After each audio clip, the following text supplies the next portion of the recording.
pesimisme itu harus di-counter. Paling tidak diberikan penawar. Di ISBI ini hari ini kan satu-satunya kampus yang memang dia akan berkutat pada persoalan seni. Dan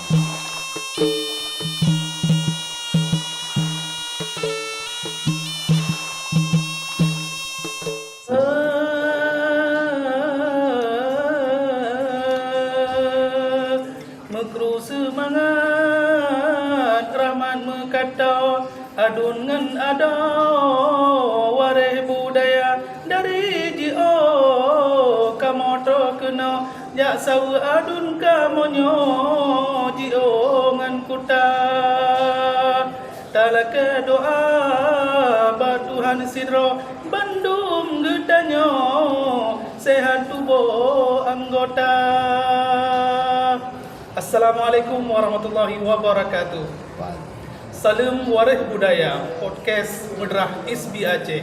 Alhamdulillah pada malam yang berbahagia ini kita masih diberi kesempatan oleh Allah Subhanahu wa taala bisa hadir di suasana yang berbeda daripada yang biasanya. Mungkin suasananya kita lebih bincang-bincang sambil jep kopi dalam bahasa Aceh. Jadi lebih kita santai dalam obrolan-obrolan yang tentunya tentang pendidikan dan ISBI Aceh. Dan alhamdulillah pada malam berbahagia ini kita hadir bersama Bang Muhadi. Beliau, assalamualaikum Bang. Waalaikumsalam. Alhamdulillah sehat Bang. Alhamdulillah.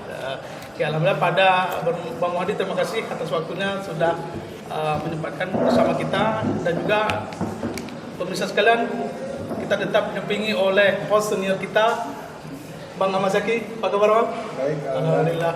Dan juga hadir di tengah-tengah kita Bapak Ketua Jurusan, Bapak Saniman, dan tentu Bapak Humas ISBI Aceh yang tidak kenal lelah ya, siang dan malam selalu bersama kita, dan insya Allah kita bersama-sama untuk membahas tentang ISBI Aceh khususnya pada malam hari ini.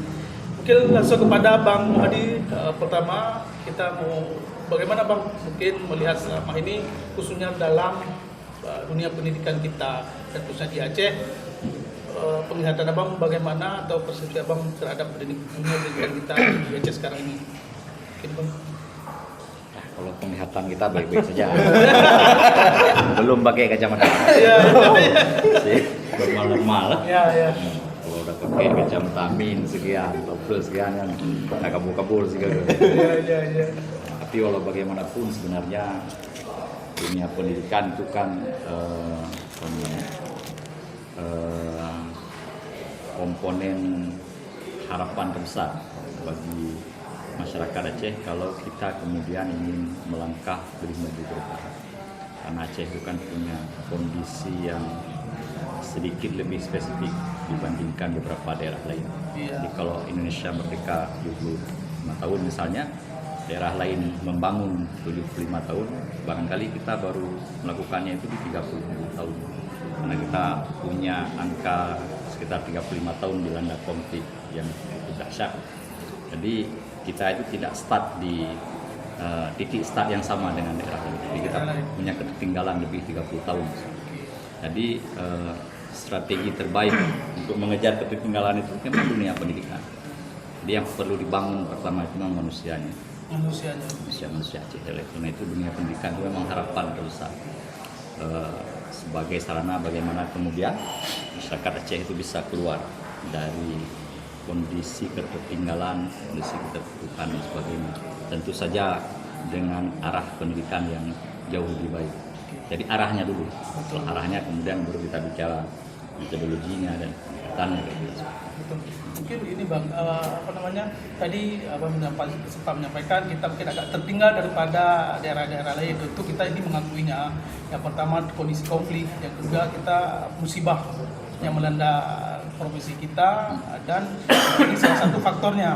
Mungkin ada faktor-faktor lain selain seperti Bapak sampaikan tadi dari segi manusianya atau SDM-nya, atau dari segi karakter atau kurikulum kita mungkin Bang, yang membuat pendidikan kita agak berbeda dengan profesi-profesi lain.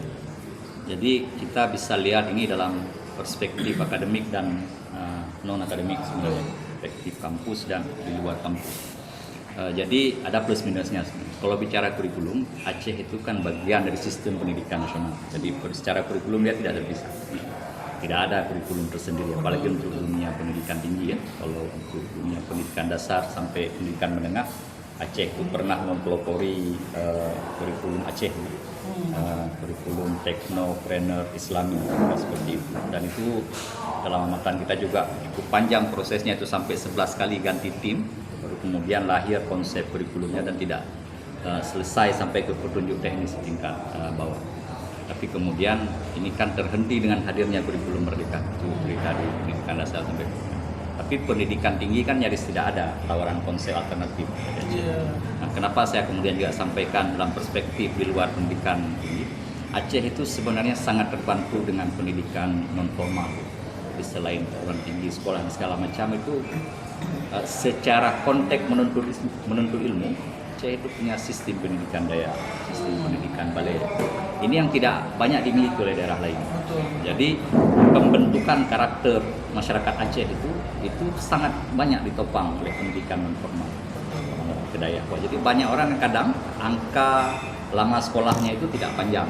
Jadi itu kan jadi persoalan hari ini. Diukur itu angka lama sekolah, kemudian rata-rata cakupan pendidikan dalam indeks ukuran nasional kita cenderung. Nah, salah satu barangkali yang bisa berkontribusi bisa termasuk persoalan itu. Jadi banyak masyarakat anak-anak Aceh itu sudah sekolah SD, SMP, kemudian dia tidak lanjutkan SMA, SMK dan sebagainya, tapi pergi ke Dayak. Ya.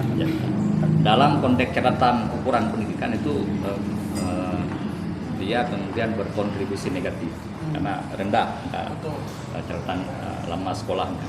Tapi dalam konteks pembentukan karakter dan lama pendidikan secara non formal, dia tetap dalam dunia pendidikan. Bahkan secara karakter kita melihat mungkin itu subjektif karena itu kan belum pernah diukur secara akademik. Tapi itu memang punya kontribusi cukup besar dalam membangun karakter Aceh, karakter masyarakat Islami, karakter masyarakat walaupun diguncang konflik, walaupun diguncang musibah tsunami misalnya, kita punya banyak persoalan, masyarakat Aceh itu cenderung stabil dibandingkan masyarakat luas. Baik itu dalam hantaman modernisme, dalam hantaman globalisasi misalnya kan, dan dalam berbagai macam pengaruh. Kalau ini kita banding-bandingkan dengan daerah di luar Aceh, di luar Sumatera, beberapa pulau lain, kita masih jauh lebih baik masyarakat. Seperti itu saya kira. Bisa kita sampaikan ini Pak, artinya masyarakat kita khususnya pendidikan kita sangat terbantu dengan pendidikan dayak juga. Oh, ya. Ya, sangat terbantu dengan pendidikan non formal daripada yang kita sampaikan tadi. Makanya juga mungkin dalam kitab bahasa Aceh kan menyatakan antara pendidikan dan agama itu tidak bisa dipisahkan. Artinya saling menyatu, saling melengkapi. Apalagi kita berbicara ini memang sedikit dalam pendidikan itu tentunya kan ada beberapa banyak yang bisa kita pelajari.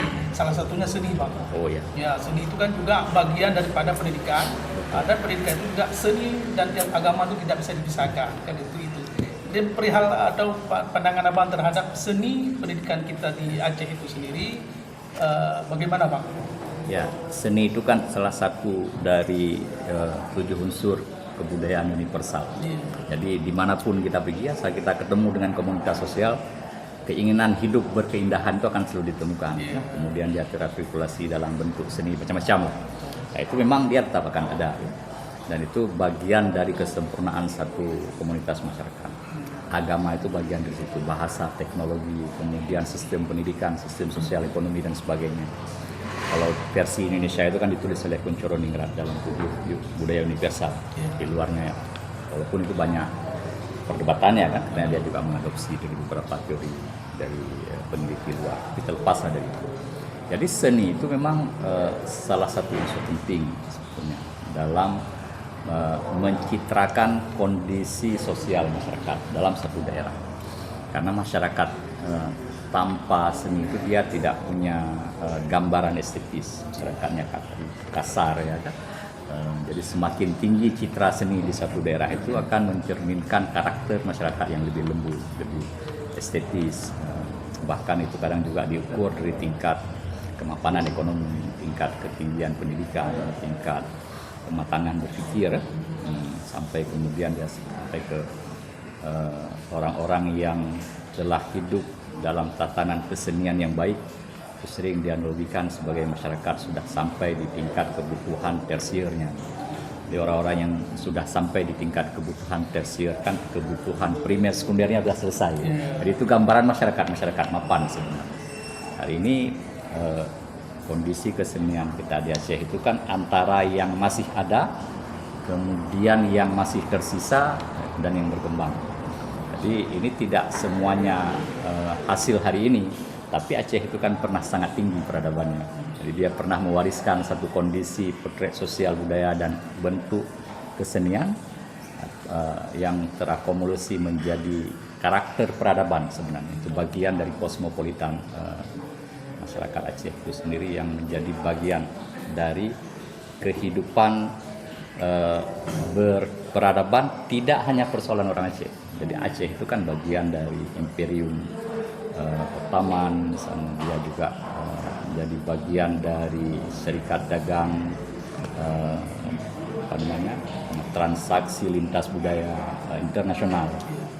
Itu yang masih mengendap hari ini dan sebahagian terwariskan. Sebahagian ada yang hilang barangkali ya. Sebahagian ada yang terbangun baru di atas fondasi itu.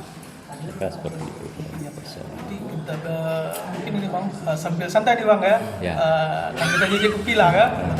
Jadi harapkan mungkin yang menarik Bang dalam bahasa Aceh Bacul Bang kan.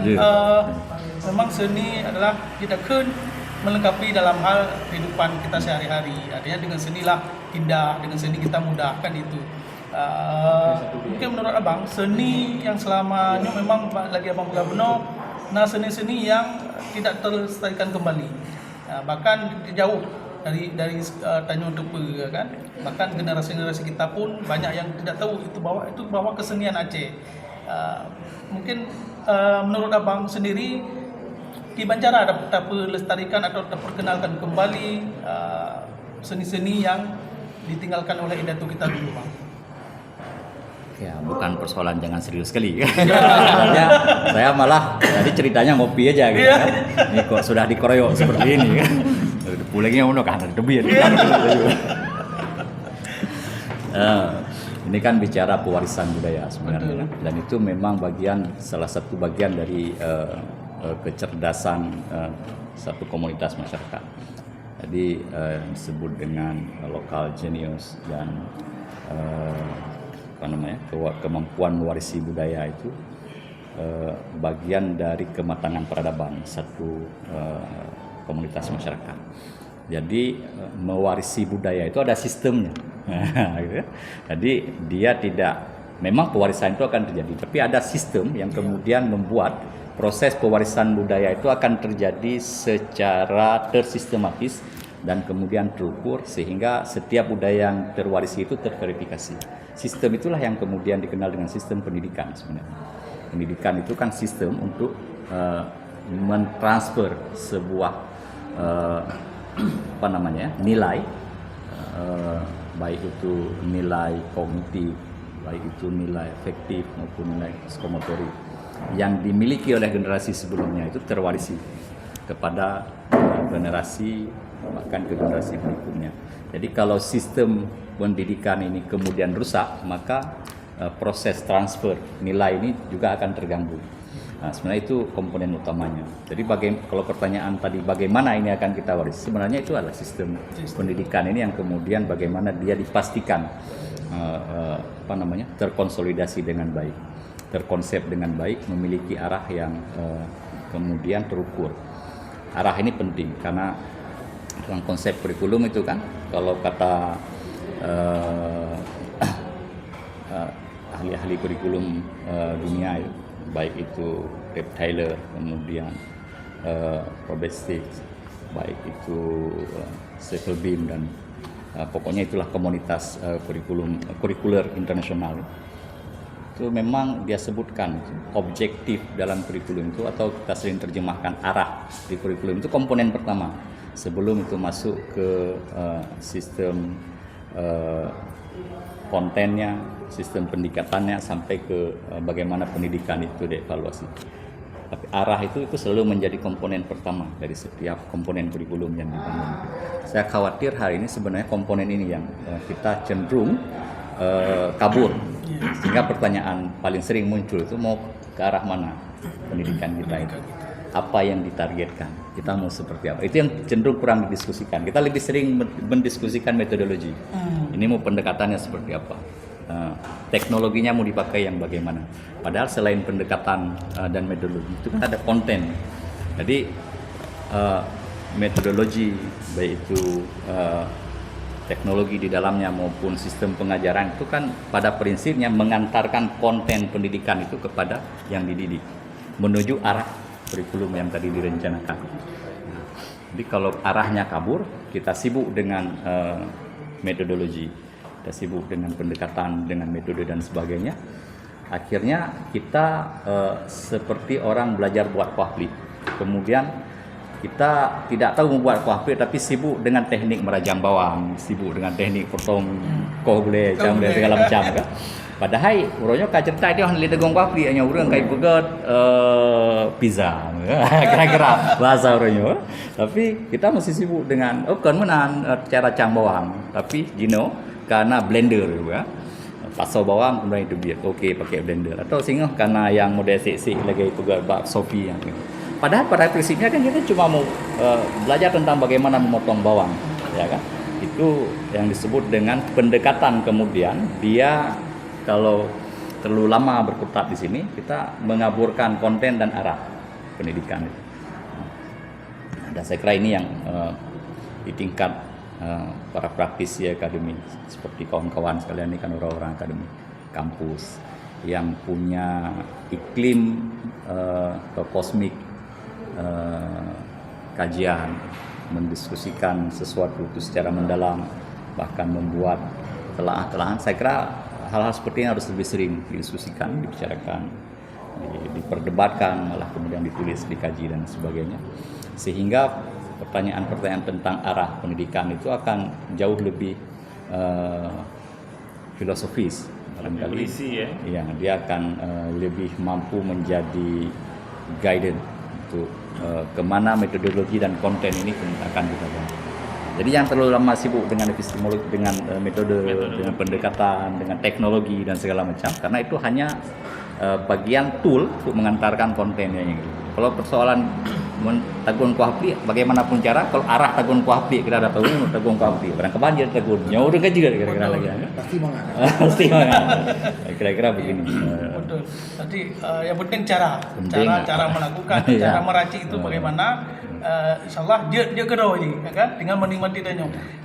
Mungkin begitu bang, dalam halnya tanya bukan abang juga sampaikan bahwa pendidikan seni itu sangat diperlukan untuk ini. Dan alhamdulillah kita di Aceh bang hadir salah satu kampus yang berbasis seni, yaitu ISBI Aceh atau Institut Seni Budaya Indonesia Aceh. Pandangan abang terhadap ISBI Aceh itu sendiri bagaimana bang? Dengan hadirnya di tengah-tengah mungkin yang abang sampaikan tadi khawatir terhadap warisan-warisan seni kita, khususnya seni Aceh bang. Itu suatu keberkahan untuk Aceh, hadirnya ISBI di Aceh. Karena ini kan bisa satu-satunya kampus seni budaya yang ada di Aceh untuk hari ini. Selain dari fakultas, kemudian jurusan sebagainya, itu ada di Sendratasi dulu di Rusia. Di ISBI ini hari ini kan satu-satunya kampus yang memang dia akan berkutat pada persoalan seni dan budaya Aceh. Kita sebenarnya menaruh harapan besar untuk bagaimana kemudian kehadiran ISBI Aceh itu mampu menjadi mercusuar seni dan budaya untuk Aceh. Dia punya beberapa fungsi penting saya kira, kehadiran ISBI itu. Yang pertama, bagaimana ISBI mampu mengkolekting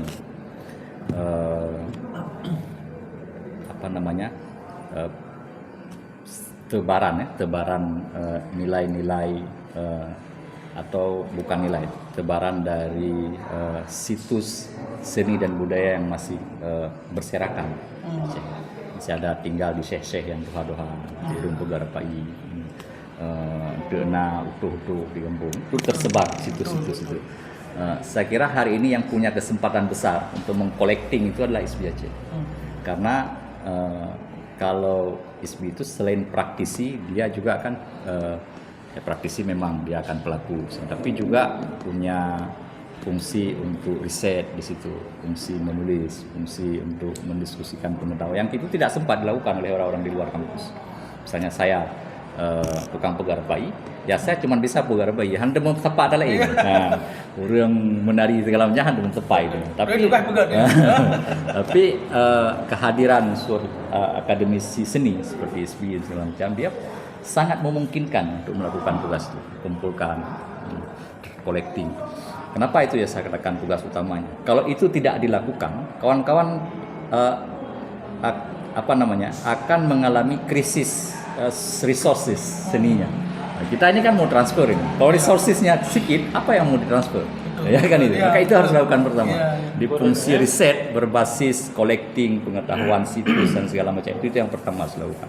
Sehingga di ISBI itu nanti akan terkumpul seluruh kekayaan seni yang ada di Aceh. Kalau itu terjadi, baik itu tulisan-tulisan, akan keluar buku, akan keluar kajian, maupun replikasi dari kondisi seni yang ada di lapangan. Misalnya hari ini kita temukan krisis Canang Cerkeh misalnya kan, atau krisis Syekh Rabai. Ada ketemu satu masih 2 orang, krisis Mob Biola, yang hanya kita kenal tidak pernah ditemukan. Tapi itu mampu ditarik di ISBI, kemudian direplikasi, diregenerasi, ketemu Syekh Mob baru yang muda segala macam. Nah, kemudian kalau ini terjadi, baru kita bicara bagaimana mentransfer resources yang sudah dikumpulkan tadi ke generasi berikutnya. Jadi kalau kawan-kawan langsung masuk ke proses transfernya tanpa ini dilakukan, maka kita akan lakukan suntikan kosong. Urang penting jarum atau warna dalam. Itu yang sering kemudian terlewatkan. Belakangnya itu mau. Jarum juga itu. sebuah keniscayaan itu. Jadi kalau tanpa ada proses pengumpulan data, memang menjadi sebuah fakta. Kita mau ngasih apa buat mahasiswa sebagai dosen hari ini kan? Dan mungkin Yansi menambah bacu ya. Itu mungkin ada kaitannya dengan orang Aceh hari ini memandang seni itu seperti apa. Ya kan? Itu tadi yang disebut sama Bang Muhadi bahwa stratanya belum masuk ke strata tersier ini. Itu. Ya kan? Primer dan sekunder ini masih Goyang.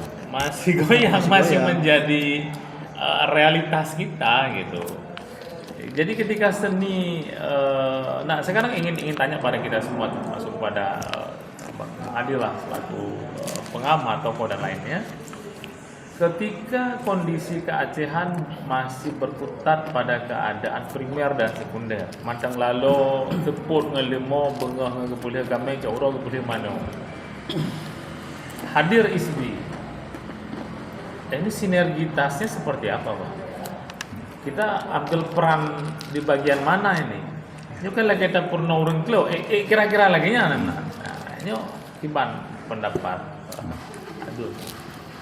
Yang pertama kan kita harus keluar dulu cara berpikirnya dari generating realita. Jadi kita jangan terlalu sering mengeneralisir kondisi. Jadi Aceh itu tidak pada satu kondisi, tidak pada satu fakta, ya kan? Tadi misalnya digambarkan orang masih sibuk, ya, kok ngeleng lemo kemudian sibuk, ngomong lemo dan tepuk dan segala macam. Itu bukan satu kondisi yang hanya yang dialami oleh seluruh masyarakat Aceh. Jadi kita harus berpikir kadang seperti Sales.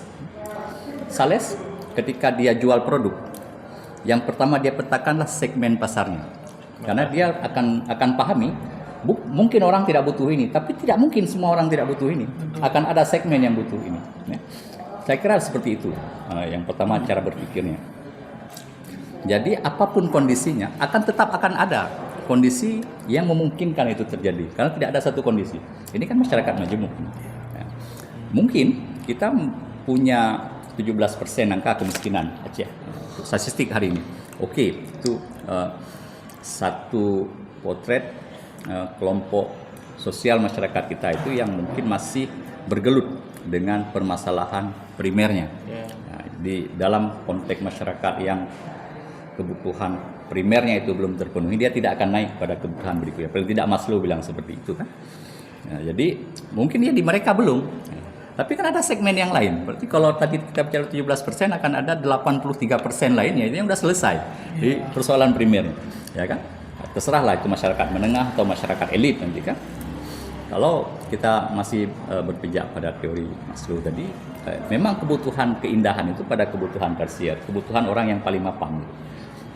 Tapi tidak juga persis seperti itu, karena masyarakat yang terus sekalipun dia tetap membutuhkan keindahan, gitu ya. Dia tetap ingin tampil lebih baik, dia tetap ingin terhibur baik. Tapi bentuk hiburannya sesuai dengan kebutuhan dia atau sesuai dengan kondisi dia kan gitu.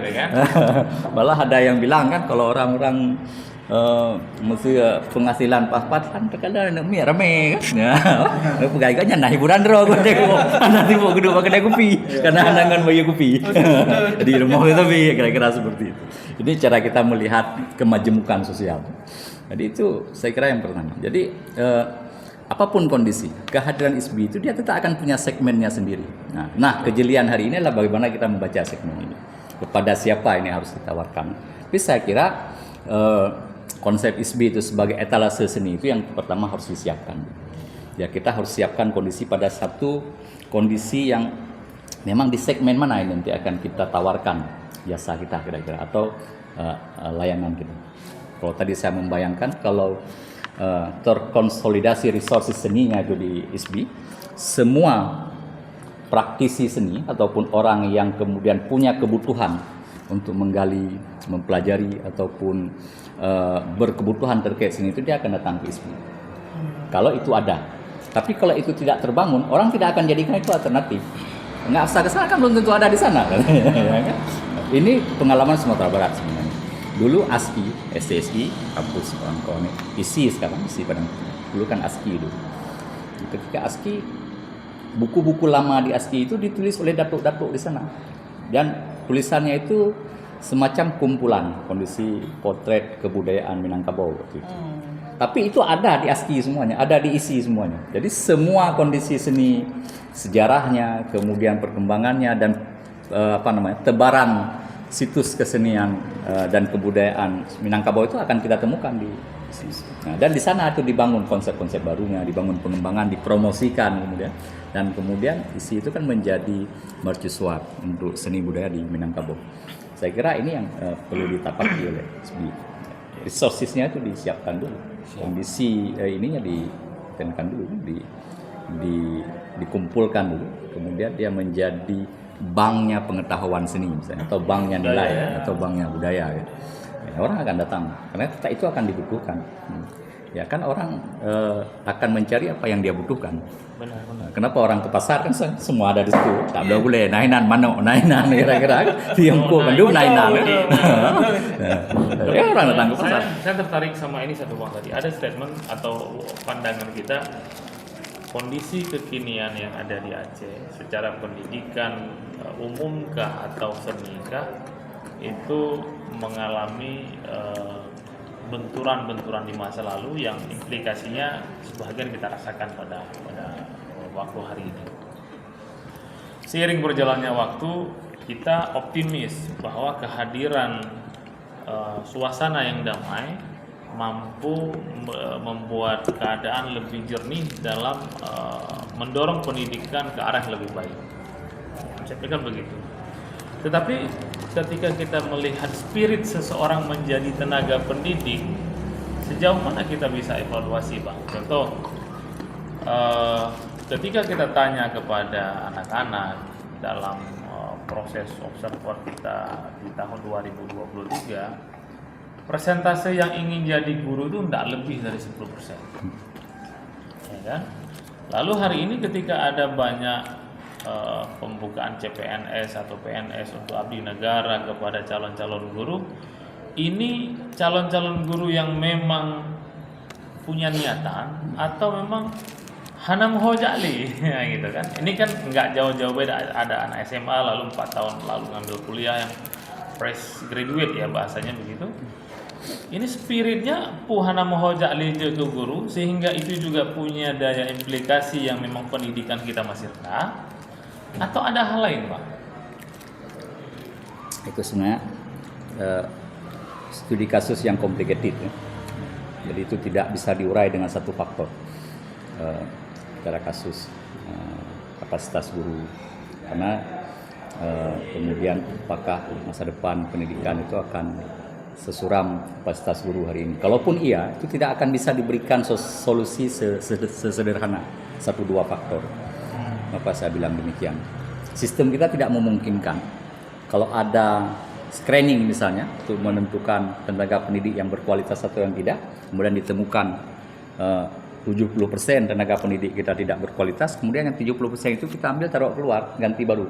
Nggak bisa. Kan tidak bisa sistem kita seperti itu. Sistem kita hari ini adaptif terhadap permasalahan yang ada. Oh, kondisinya seperti itu ya, kita beradaptasi. Sistem yang dibangun adaptif. Baik itu di dunia pendidikan menengah dasar maupun di perguruan tinggi. Misalnya ada 100 orang dosen di ISB, kemudian kita screening 20 orang yang berkualitas. 80 orang itu kan tidak bisa dibuang juga. Gitu. Itu kondisi realitanya. Makanya saya bilang itu complicated. Dan sistemnya tidak memungkinkan. Jadi dia harus ya. Jadi begini.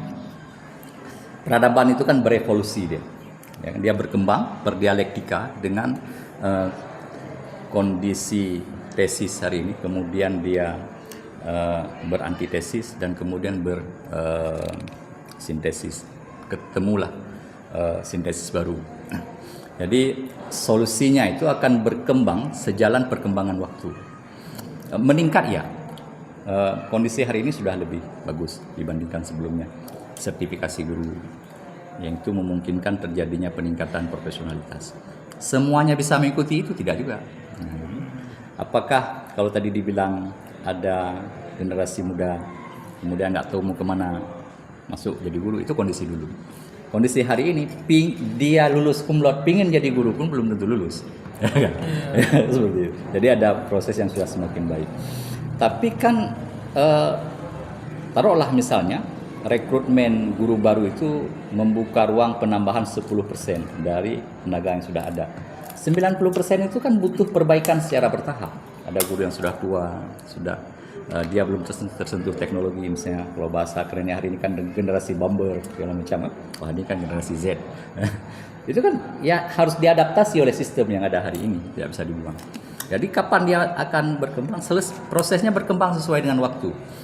Dia nanti akan terseleksi oleh kondisi yang memaksa dia untuk meningkatkan kapasitasnya atau dia tergilas. Misalkan seperti itu. Misalnya hari ini ada platform Merdeka Mengajar. Semua orang dipaksa masuk ke platform itu. Kira-kira begitu kan. Yang tidak mampu dia akan tertinggal pelan-pelan. Tapi ada juga di generasi itu dia mampu lompati itu. Ya, dia meningkat. Tapi kan peningkatannya itu kemudian grade-nya tidak bisa signifikan. Dan ini butuh waktu. Dan ini tidak bisa saya tidak mampu tawarkan satu solusi bagaimana ini kemudian bisa selesai. Karena complicated. Semua seperti itu tidak juga, harus diurai. Maka ini saya bilang kalau masuk ke contoh kasus seperti ini akan rumit sekali menjelaskannya. Karena yang pertama kondisinya itu harus diurai. Sehingga kita akan temukan mungkin 8 faktor atau 12 faktor yang menyebabkan yang terjadi. Dan setiap faktor mungkin tidak bisa selesai dengan 1 atau 2 solusi. Dan setiap satu solusi mungkin dia butuh waktu yang sekian banyak lama. Tapi dulu saya sering terus tawarkan kalau dalam setiap ada kesempatan kita butuh roadmap sebenarnya. Roadmap pendidikan Aceh.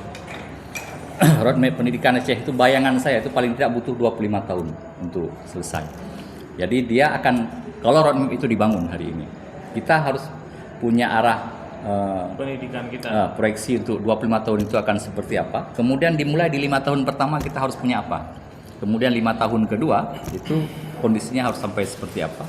Kemudian di 15 tahun sampai kemudian akhirnya di 25 tahun kita bisa selesai beralih atau keluar dari kondisi yang hari ini kita jalani misalnya. Namun kita juga harus pahami kondisi yang hari ini kita hadapi juga tidak buruk-buruk amat sih sebenarnya. Ya, kalau kita bandingkan dengan daerah lain. Tapi orang ini kan sering membandingkan kondisi pendidikan Aceh itu dengan Finlandia, dengan Singapura. Itu kan tidak chief to chief itu bukan perbandingan itu. Perbandingan Finlandia itu harusnya dibandingkan dia dengan Singapura. Penduduknya sama-sama 1,5 juta lah kira-kira kan.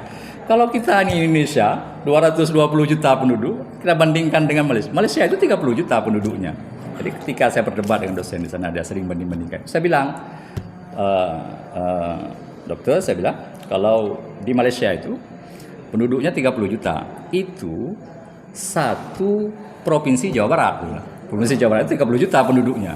Hari ini Indonesia itu kondisinya itu 34 kali Malaysia.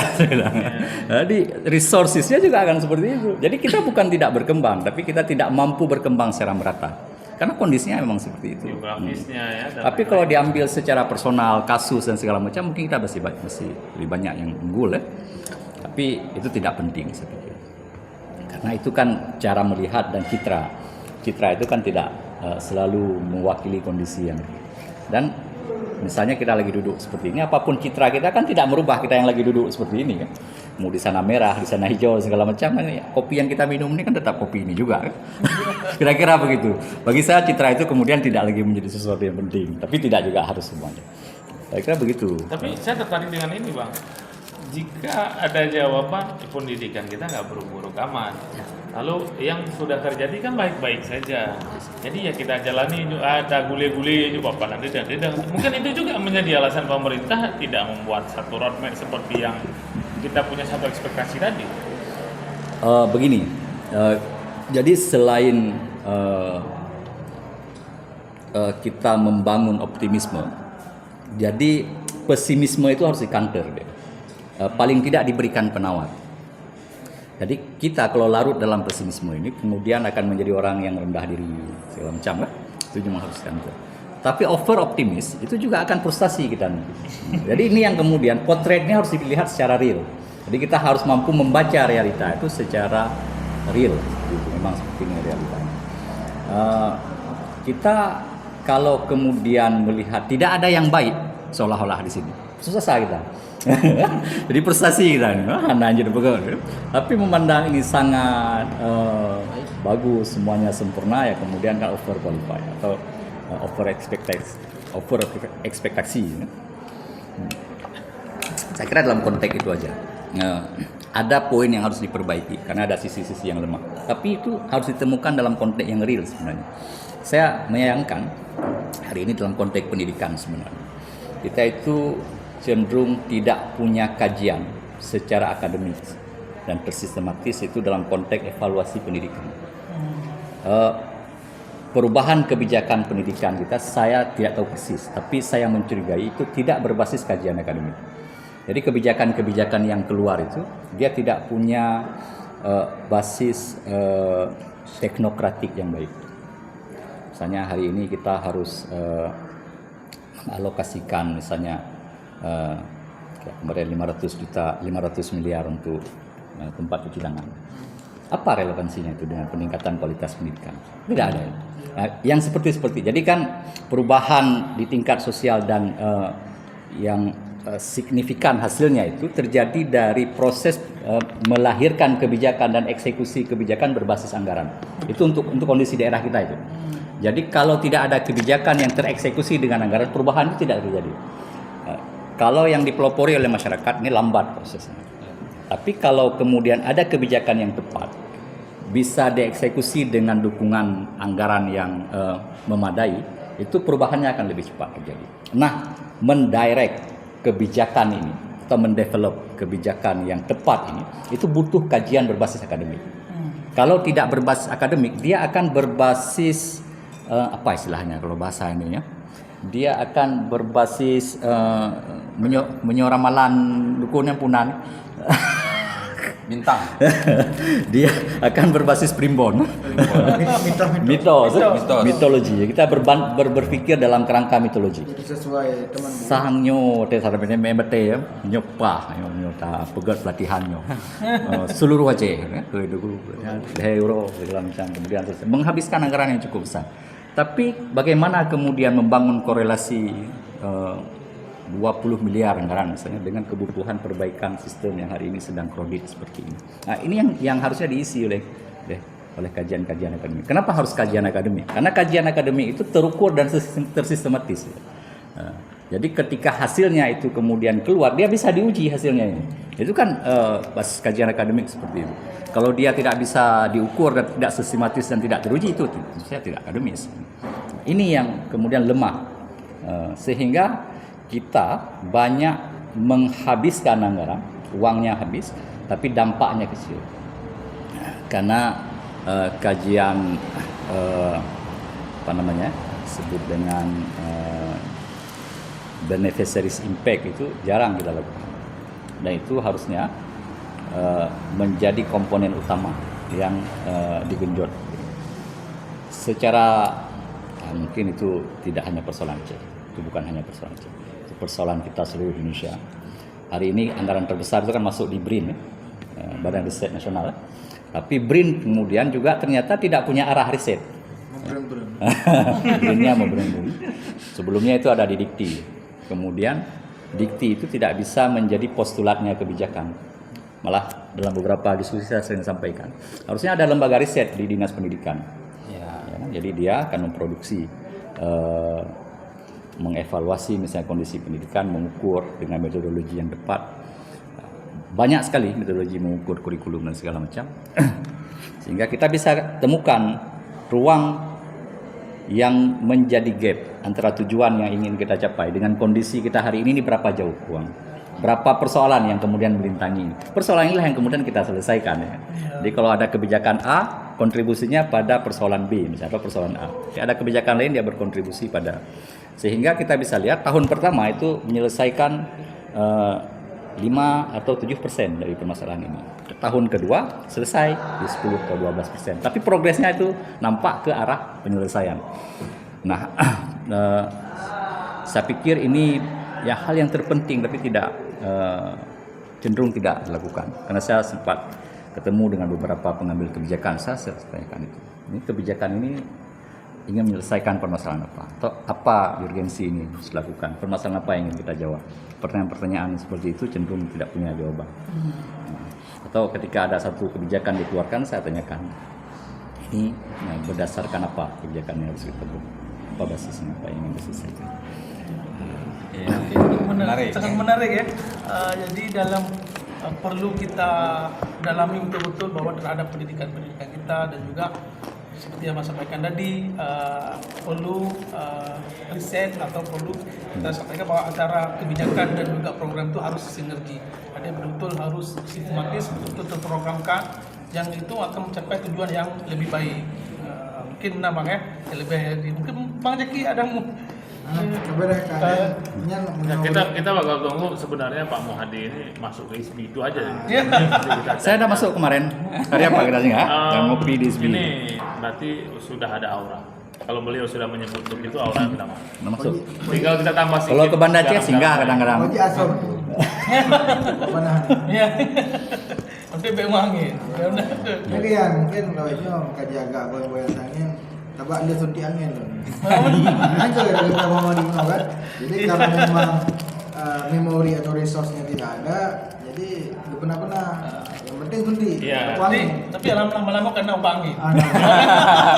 Malam karena insya Allah dapuo gede bandanya handru ini salah. Iya. Oke, terima kasih Baik. Bang Wadi atas waktunya. Sama-sama. Mungkin sangat menarik bagi kita bersama membahas ini, menyodap ke hanti wadai ya, dan Betul, perlu betul. kajian-kajian atau perbincangan selanjutnya yang akan kita bahas lebih lanjut. Dan terima kasih kepada Waris Budaya yang selalu menemani kita bersama.